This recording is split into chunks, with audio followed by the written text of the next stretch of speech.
బంగ్లాదేశ్లో హిందువులపై ఉగ్రవాద అనుకూల సంస్థల దాడులు మితిమీరిపోతున్నాయి.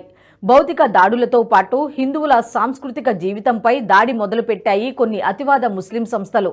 అన్ని రెస్టారెంట్లు, హోటళ్లలో బీఫ్ వండి వార్చాల్సిందే అంటూ బంగ్లాదేశ్ రాజధాని ఢాకాలో భారీ ర్యాలీ జరిగింది.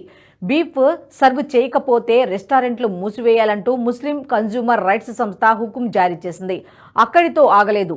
బీఫ్ ను వండి వార్చని రెస్టారెంట్లు ఇస్లాంను ధిక్కరించినట్టే అంటూ ఫత్వా ఇచ్చింది. రాజధాని ఢాకాలోని ప్రతి రెస్టారెంట్లో షరతుగా గొడ్డు మాంసం వండాల్సిందేనని, లేని పక్షంలో ప్రభుత్వం సదరు రెస్టారెంట్లు, హోటళ్లను మూసేయాలంటూ తాకీదులు జారీ చేసింది ముస్లిం కన్జ్యూమర్ రైట్స్ సంస్థ. గొడ్డు మాంసం ఇస్లామిక్ అస్తిత్వానికి చిహ్నమంటూ ఓ చవకబారు సమర్థన కూడా ఇచ్చింది. పశ్చిమ దేశాలు హలాల్ ఆహార పదార్థాలను అంగీకరించకుండా ద్వైద్వీభావాన్ని ప్రదర్శిస్తున్నాయని పనిలో పనిగా భారీ ఆరోపణలకు దిగింది ఈ ముస్లిం సంస్థ. ఢాకాలోని పాత బస్తీలో ఓ హోటల్ ముందు భారీగా గుమ్ముగూడిన ప్రదర్శనకారులు బీఫ్ ను వండని రెస్టారెంట్లన్నీ హిందుత్వ ఏజెంట్లే అంటూ పెద్ద పెట్టున నినాదాలు చేశారు. బీఫ్ వడ్డించని రెస్టారెంట్లన్నీ బహిష్కరించాలంటూ ప్లకార్డులను ప్రదర్శించారు. గోమయమా, గొడ్డు మాంసమా తేల్చుకోవాలనే ఆ అత్యంత హేయమైన నినాదాన్ని సైతం సృష్టించారు. పనిలో పనిగా ఒంటె మాంసం గురించి కూడా కొత్త సూత్రాలు వల్లెవేశారు. నిజానికి ఒంటె మాంసం భక్షణ ముస్లింలకు తప్పనిసరి కాదు. కానీ ముస్లింల ఆహార నియమాలు యూదులకు భిన్నమైనవని, గొప్పవని చెప్పేందుకైనా ముస్లింలు తప్పక ఒంటె మాంసం తినాలని కొత్త సిద్ధాంతాన్ని తెరపైకి తెచ్చారు ప్రదర్శనకారులు. హిందువుల విశ్వాసాలపై ఆధిపత్యానికి చిహ్నంగా గోమాంసాన్ని తినాలంటూ పిలుపునిచ్చారు. ఇందుకు సమర్థనగా ఖురాన్ను ఉటంకించారు. గోమాంసాన్ని తినటం ముస్లింల విశ్వాస ప్రకటనగా చూడాలని కోరారు. పశ్చిమ దేశాలు ముస్లింలను ఒంటరి చేయాలని చూస్తున్నాయని, అందుకే హలాల్ పద్ధతిని పాటించడం లేదంటారు ఉగ్ర అనుకూల ముస్లిం మత పెద్దలు. యూదులు, క్రిస్టియన్లు ముస్లింలను తమ దేశాల్లో ఇముడ్చుకునే ఉద్దేశం లేకనే హలాల్ను అంగీకరించడం లేదంటారు. పశ్చిమ దేశాల్లోని ముస్లిం ప్రజలకు తమ కోసం ప్రత్యేకంగా హలాల్ రెస్టారెంట్లను ప్రారంభించడం తప్ప మరో గత్యంతరం లేదంటూ ఉచిత సలహా ఇచ్చారు. ఢాకా సహా బంగ్లాదేశ్లోని అన్ని నగరాలు, పట్టణాల్లోని రెస్టారెంట్లు, హోటళ్లు తమ మెనూలో కనీసం ఒక బీఫ్ వంటకాన్నైనా తప్పనిసరిగా ఉంచాలని, లేని పక్షంలో దేశవ్యాప్త బహిష్కరణకు దిగుతామంటూ హెచ్చరించారు. హిందువుల తొత్తు రెస్టారెంట్లు త్వరలో మూతబడతాయంటూ వార్నింగ్ ఇచ్చారు. బంగ్లాదేశ్లో హిందువులపై, వారి ధార్మిక, సాంస్కృతిక చిహ్నాల, ఆహారపు అలవాట్లపై జరుగుతున్న దాడులు ఆకస్మికమైనవి కావు. పథకం ప్రకారం జరుగుతున్నవే అనడానికి అనేక ఆధారాలు ఉన్నాయి. దశలవారీ దాడుల్లో ఒక్కో విడతలో ఒక్కో వ్యవస్థను, సంస్థను ఎంచుకుంటున్నాయి ముస్లిం సంస్థలు. ఈ సంస్థలన్నీ బంగ్లాదేశేతర ముస్లింల ప్రాబల్యం ఉన్నవే. వీటికి ఉగ్రవాద సంస్థలతో బాహాటమైన సంబంధాలే ఉన్నాయి. జనవరి నుంచి మొదలైన దాడులు ఆగస్టు తర్వాత తీవ్ర రూపం తీసుకున్నాయి. జూలై చివరి వారంలో బంగ్లాదేశ్ వ్యాప్తంగా, మరీ ముఖ్యంగా దేశ రాజధాని ఢాకాలో పెద్ద ఎత్తున అల్లర్లు చెలరేగాయి. ఆగస్టు తొలివారం నాటికి ఆందోళనల ఉధృతి పెరిగింది. దాడులు మొదలయ్యాయి. ఆయుధాల లూటీ జరిగింది. తొలి దశలో రూపొందించుకున్న పథకం ప్రకారం ఎంపిక చేసుకున్న లక్ష్యాలపై దాడులకు దిగాయి అల్లరి ముక్కలు. తొలి విడతలో హిందువులపై పెద్ద దాడులకు దిగాయి. ప్రాణాపాయ స్థితిలోకి వెళ్లేటట్టు గాయపరిచాయి. మలి దశలో హిందూ మహిళలపై అత్యాచారాలకు తెగబడ్డాయి. జూలై చివరి వారం నుంచి ఆగస్టు 2వ వారం వరకు ఇదే తరహా దాడులు, అత్యాచారాల పరంపర కొనసాగింది. ఆగస్టు తొలివారంలోనే ముస్లింల పర్వదినం ఈద్ ఉల్ అదా వచ్చింది. దీంతో అల్లరి మూకలు దాడులను తాత్కాలికంగా నిలిపేశాయి. మొత్తంగా అల్లర్లు నిలిచిపోయాయని అందరూ భావించారు. కానీ ఇది వ్యూహాత్మకమైన వెనుకడుగు. తిరిగి ఆగస్టు 2వ వారం తర్వాత మరో విడత అల్లర్లు చెలరేగాయి. ఈ విడతలో మందిరాలను లక్ష్యంగా చేసుకున్నాయి అల్లరి మూకలు. దాదాపు 10 ఆలయాలను ధ్వంసం చేశాయి.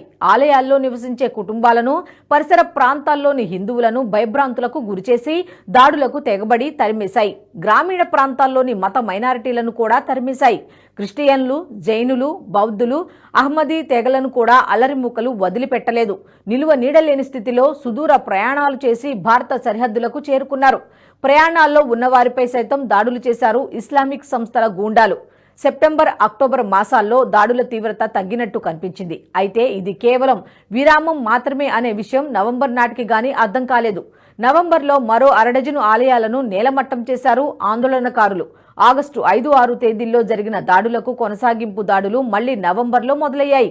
మూడో దశలో ఇస్కాన్ను లక్ష్యంగా చేసుకున్నాయి అల్లరి మూకలు. ఇస్కాన్ను టార్గెట్ చేసుకోవడానికి చారిత్రక కారణాలు ఉన్నాయి.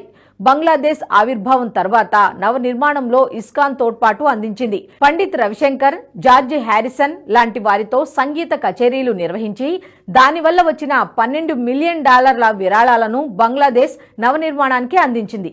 గడిచిన 5 దశాబ్దాలుగా ఇస్కాన్ బంగ్లాదేశ్లోని కుగ్రామాల్లో సైతం శాంతియుత జీవనం గురించి, మత సామరస్యం గురించి బోధనలు చేస్తోంది.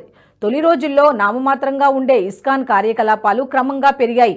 బంగ్లాదేశ్లోని హిందువులకు ఇస్కాన్ ఆలంబనగా నిలిచింది. ఇస్కాన్ అనే బలమైన సంస్థ బంగ్లాదేశ్లో ఉన్నంతకాలం హిందువులకు భరోసాగా ఉంటుందనే కార్పణ్యం కొద్దీ ఇస్కాన్ను లక్ష్యంగా చేసుకున్నాయి అల్లరి ముక్కలు.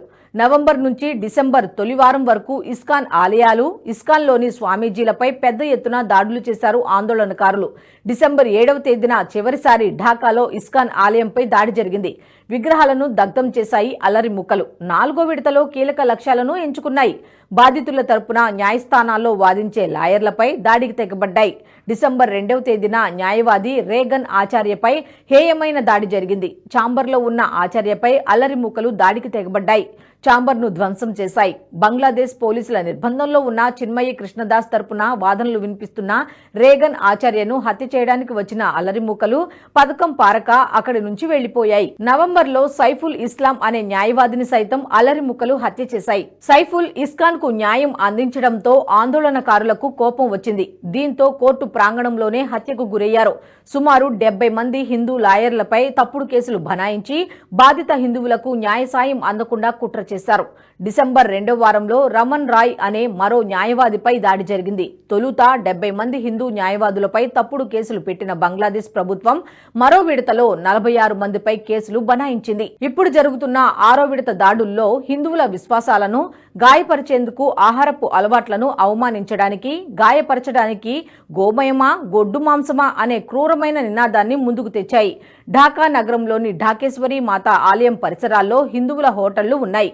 ఢాకేశ్వరి మాతగా పిలిచే దుర్గాదేవి ఆలయాన్ని సందర్శించే భక్తులు, పర్యాటకులు హిందూ హోటళ్లలో బస చేస్తారు, రెస్టారెంట్లకు వెళ్తారు. ఢాకేశ్వరి మాత ఆలయాన్ని మొత్తంగా మూసేయడానికి పథకం ప్రకారం బీఫ్ నినాదాన్ని ముందుకు తెచ్చాయనే అనుమానాలు వ్యక్తమవుతున్నాయి.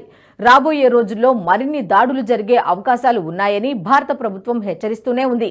మొత్తంగా బంగ్లాదేశ్ నుంచి హిందువులను తరిమివేయడమే లక్ష్యంగా ఈ దాడులు జరుగుతున్నాయని హిందూ సంఘాలు అంటున్నాయి. సాయి గారు, మీ మీద నమ్మకం ఉంది. మీరు ఏం చేస్తున్నారు? దేశాన్ని మంచి చేస్తారు. మీరు ఓటీటీ ఛానల్ ఓపెన్ చేస్తారు. Give me the honour to become the first subscriber. Thank you sir. NH ప్రైమ్ని సబ్స్క్రైబ్ చేసుకుంటున్నందుకు first thank you very much sir.